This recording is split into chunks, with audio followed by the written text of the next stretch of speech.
చెన్నైలో గతంలో ఎన్నడూ లేని విధంగా వేసవి ఎండలు మండిపోతున్నాయి. దీంతో రాష్ట్ర ప్రజలు పగటిపూట బయటకు రావాలంటేనే భయపడిపోతున్నారు. ఈ నేపథ్యంలో రాష్ట్ర ప్రజలకు వాతావరణ శాఖ శుభవార్త చెప్పింది. 7 జిల్లాలకు వర్ష సూచన చేసింది.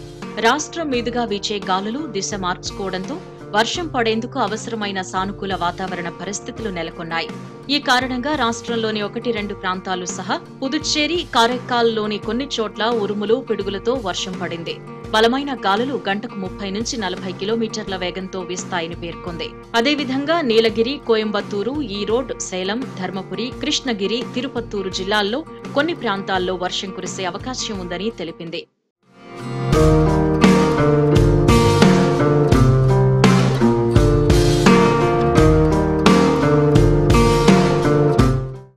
ఎనిమిదవ తేదీ మంగళవారం నీలగిరి, కోయంబత్తూరు, దిండిగల్, తేని, తెన్కాసి, విరుదునగర్, తిరునల్వేలి జిల్లాల్లో 1-2 చోట్ల భారీ వర్షం కురిసే అవకాశం ఉందని తెలిపింది.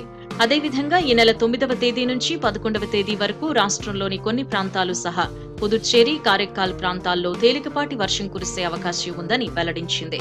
ఉత్తర తమిళనాడులోని కొన్ని ప్రాంతాల్లో కొన్ని చోట్ల 104 నుంచి 109 డిగ్రీల సెల్సియస్ మేరకు పగటి ఉష్ణోగ్రతలు నమోదయ్యే అవకాశం ఉందని తెలిపింది.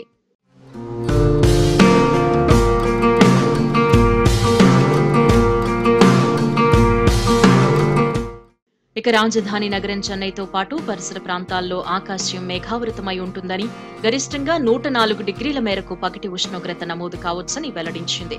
తమిళనాడు, ఆంధ్రప్రదేశ్, కోస్తా తీర ప్రాంతాల్లో బుధ, గురువారాల్లో గంటకు 45 నుంచి 55 కిలోమీటర్ల వేగంతో ఈదురుగాలు వీస్తాయని, ఒక దశలో ఈ గాలుల వేగం 65 కిలోమీటర్ల వరకు చేరుతుందని తెలిపారు. అందువల్ల జాలర్లు సముద్రంలో చేపల వేటకు వెళ్లొద్దని వాతావరణ శాఖ అధికారులు సూచించారు.